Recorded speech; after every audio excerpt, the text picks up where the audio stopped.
সুপ্রিয় শ্রোতা, শুরু করছি উত্তম পুরুষ উপন্যাসের দ্বিতীয় পর্বের পাঠ। গ্রামের কয়েকজন ময়মুরব্বী ইমাম সাহেবকে বোঝানোর চেষ্টা করছেন, কিন্তু তাতে কোনো কাজ হচ্ছে না। ইমাম সাহেবের অটল সিদ্ধান্তকে টলানো কিছুতেই সম্ভব হচ্ছে না, আর হওয়ার কথাও নয়। এই তো কিছুদিন আগেও এই নাস্তিক লোকটি নিজেকে ধর্মহীন মানুষ হিসাবে ঘোষণা করেছিল। গ্রামের মানুষের সামনে সে প্রকাশ্যে যুক্তি দিয়ে বোঝানোর চেষ্টা করেছে যে তাকে নাস্তিক বলা কিছুতেই যুক্তিসঙ্গত নয়, কারণ সে কোনোদিন আস্তিক ছিল না যে সে নাস্তিকে পরিণত হবে। তার পিতামাতার ধর্মবিশ্বাস সে গ্রহণ করেছে, এ ধরনের কোনো প্রমাণ কেউ দিতে পারবে না।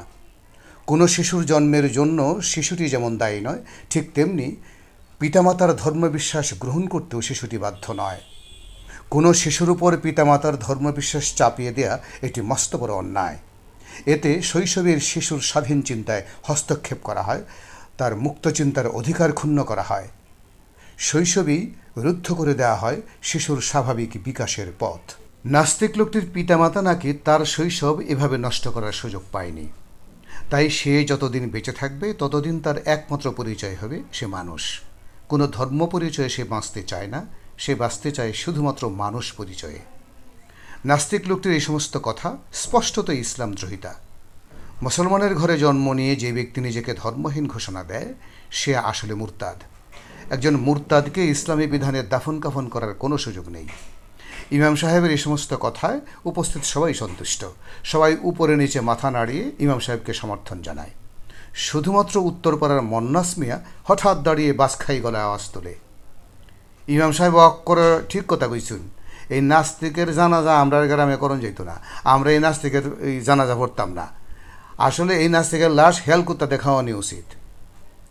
মন্নাস মিয়ার এই উত্তেজনাপূর্ণ কথায় গ্রামের মানুষের তেমন আগ্রহ দেখা গেল না, কারণ গ্রামের মানুষ জানে মন্নাস মিয়ার এই উত্তেজনার পেছনে সামান্য ইতিহাস আছে। মন্নাস মিয়া আসলে এই গ্রামের অন্যতম প্রভাবশালী ব্যক্তি আব্দুর রহমানের মেয়ের জামাতা। যদিও মন্নাস মিয়ার জীবন শুরু হয়েছিল আব্দুর রহমানের বাড়ির বছরের কামলা হিসাবে, কিন্তু তার কালো কুচকুচে সুঠাম দেহ আব্দুর রহমানের কন্যা হাসনা বেগমের চোখে লেগে যায়। বিষয়টি নিয়ে বড় ধরনের কেলেঙ্কারি ধরা পড়ার পর আব্দুর রহমান একদিন মন্নাস মিয়াকে পিটিয়ে আদমরা করে ফেলেন।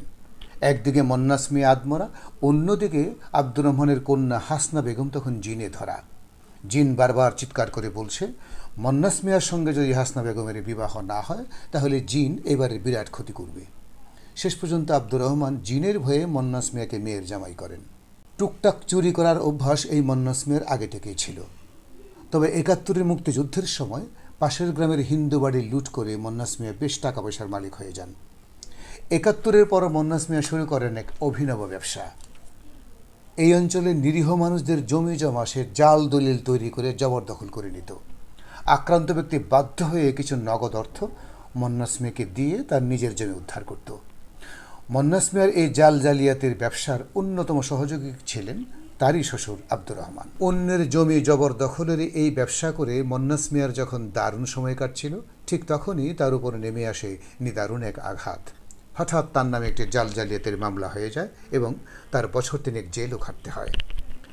গ্রামের যে লোকটি জাল জালিয়াতির মামলাটি দায়ের করেছিল সেই ব্যক্তিকে পরামর্শ, উৎসাহ, সাহস এবং যাবতীয় সহযোগিতা করেছিল সদ্যমৃত এই নাস্তিক লোকটি।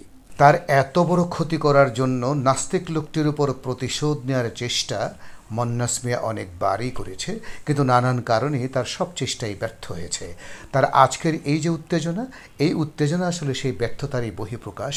এটি গ্রামের মানুষ জানে বলেই মন্নাস মিয়ার কথায় কেউ কোনো আগ্রহ দেখায়নি। অন্যদিকে ইমাম সাহেব বোধ হয় মন্নাস মিয়ার কথা শুনতেই পায়নি, কারণ ইমাম সাহেবের ভাবনা তখন অন্য জায়গায়। তিনি অত্যন্ত সূক্ষ্মভাবে পলকহীন চোখে তাকিয়ে আছেন ওদরেই রাখা খাটিয়ার দিকে, যে খাটিয়ায় শায়িত আছে নাস্তিক লোকটির লাশ। ইমাম সাহেব খুব ভালো করেই জানেন এই অঞ্চলের অনেক লোকেরই ক্ষোভ আছে এই নাস্তিকের উপর, কিন্তু সকলের ক্ষোভ একত্রিত করলে তার যে পরিমাণ দাঁড়াবে, ইমাম সাহেবের ক্ষোভ এই নাস্তিকের উপর তার চেয়ে অনেক অনেক বেশি। ইমাম সাহেবের ক্ষোভকে যদি তুলনা করতে হয় তাহলে একমাত্র হাবিয়া দোজকের ভয়ঙ্কর আগুনের সঙ্গেই সেই তুলনা চলে।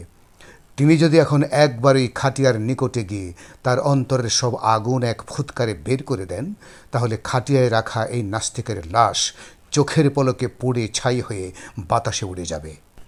ইমাম সাহেবের যে ভয়ানক ক্ষতি নাস্তিক করেছে, তাতে ক্ষোভের আগুনে ওর লাশ হাজারবার পোড়ালেও যথার্থ প্রতিশোধ হবে না। ইমাম সাহেবের নাম সৈয়দ নুরুল ইসলাম। তার জন্ম এই অঞ্চলে নয়। নিতান্ত তরুণ বয়সে বৈবাহিক সূত্রে ঘরজামাই হিসেবে তিনি এই গ্রামে বসবাস শুরু করেন এবং তার শ্বশুর এই অঞ্চলের বিশিষ্ট সুদের কারবারি মফিজ সরকারের প্রভাবে এই গ্রামের সবচেয়ে বড় মসজিদটিতে ইমামতি করার চাকরি পান। ইমামতি শুরু করার কিছুদিন পর সৈয়দ নুরুল ইসলাম এক জুম্মার নামাজে খুতবা পাঠের আগে নিজের প্রকৃত পরিচয় মুসল্লিদের সামনে প্রকাশ করেন। তিনি আসলে শেষ নবী হজরত মুহাম্মদ সাল্লাল্লাহু আলাইহি সাল্লামের সরাসরি বংশধর। মধ্যযুগে যখন এই দেশে ৩৬৫ জন আউলিয়া ইসলাম প্রচার করতে আসেন, এর কিছুদিন পরই ইমাম সাহেবের পূর্বপুরুষ এই দেশে আসেন। দুর্ভাগ্যক্রমে তিনি ব্যতীত তার বংশে আর কোনো পুরুষ জীবিত নাই। ইমাম সাহেব আরও প্রকাশ করেন যে শুধু দাওরা পাশই তার একমাত্র যোগ্যতা নয়, বংশানুক্রমিকভাবে তিনি আধ্যাত্মিক সাধনায়ও সিদ্ধ পুরুষ।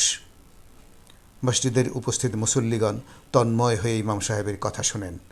ইমাম সাহেবের গাত্রবর্ণ দুধে আলতা, ডাগর ডাগর চোখ, খাড়া চিকন নাক, মুখে ঘন কালো দাড়ি, মাথায় সুন্নতি ঢেউ খেলানো বাবরি চুল।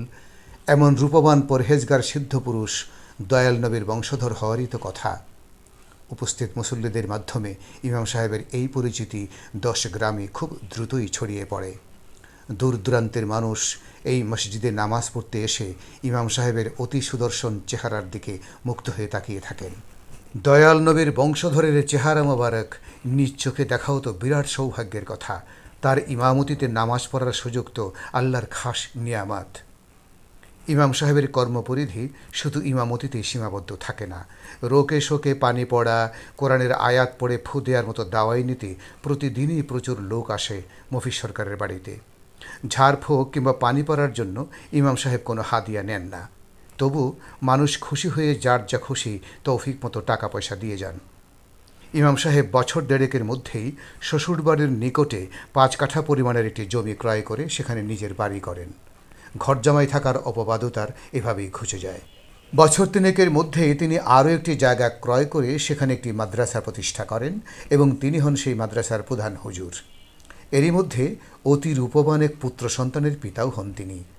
মসজিদের ইমামতি, মাদ্রাসার শিক্ষকতার পাশাপাশি একজন ইসলামী সুবক্তা হিসেবেও তার পরিচিতি চারদিকে ছড়িয়ে পড়ে। এমন বজ্রকণ্ঠে নাস্তিকদের বিরুদ্ধে এর আগে তার মতো কেউ ওয়াজ করতে পারেনি।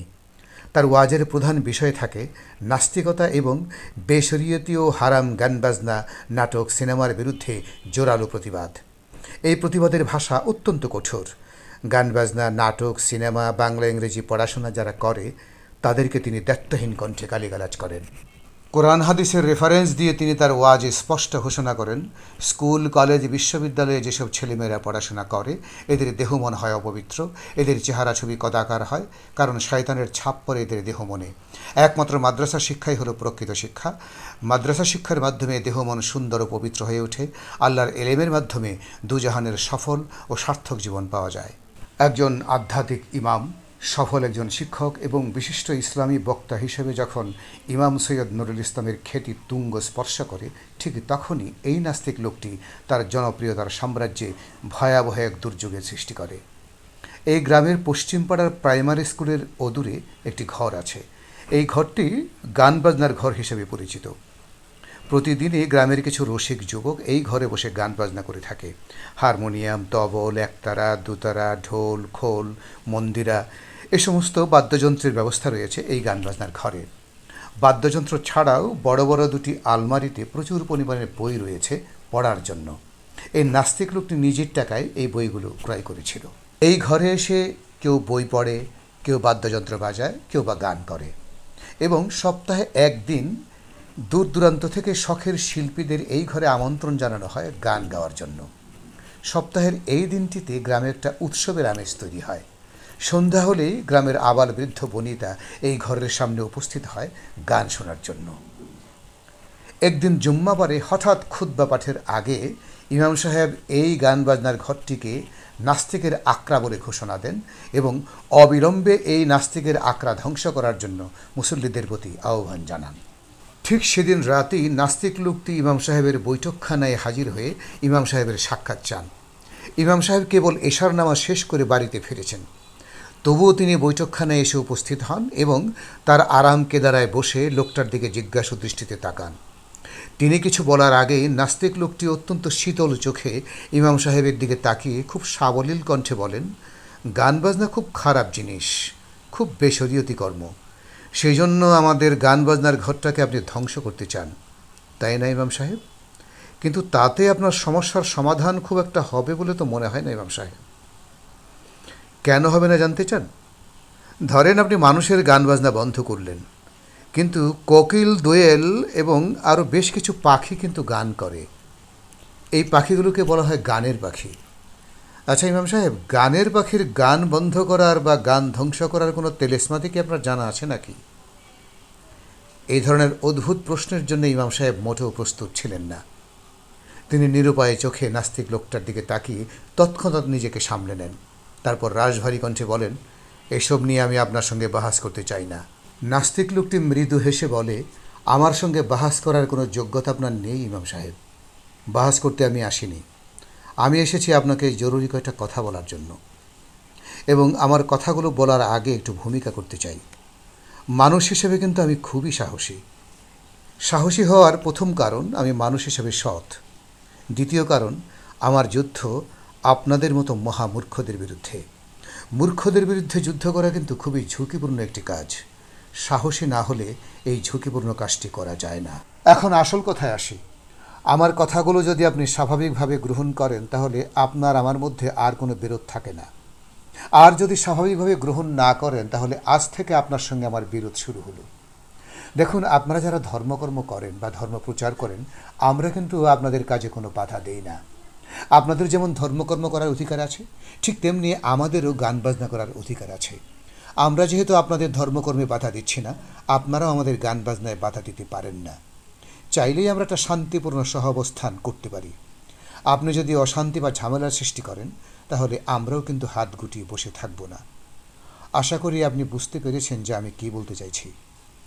প্রতি উত্তরে ইমাম সাহেবকে কিছু বলার সুযোগ না দিয়ে বৈঠকখানা থেকে হন হন করে বেরিয়ে যায় লোকটি। নাস্তিক লোকটির সাহস ও স্পর্ধা দেখে রাগে ক্ষোভে ফেটে পড়েন ইমাম সাহেব।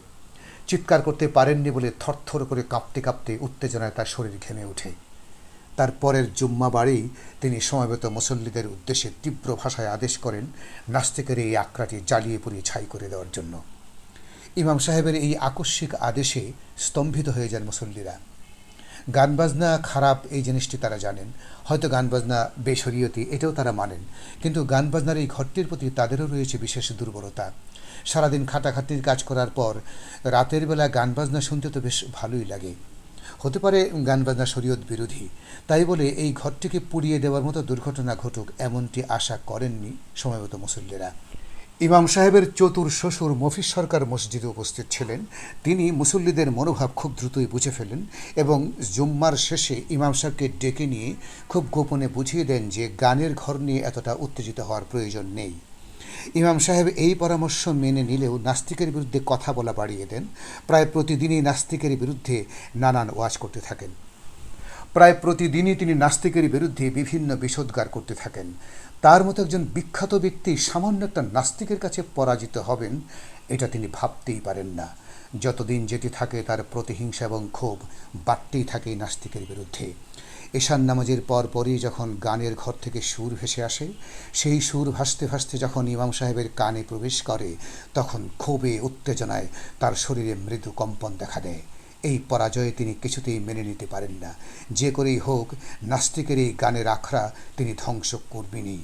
এই প্রতিজ্ঞা যখন দৃঢ় থেকে দৃঢ় হতে থাকে, ঠিক তখনই একদিন এক মহাবিপদ নেমে আসে তার জীবনের উপর।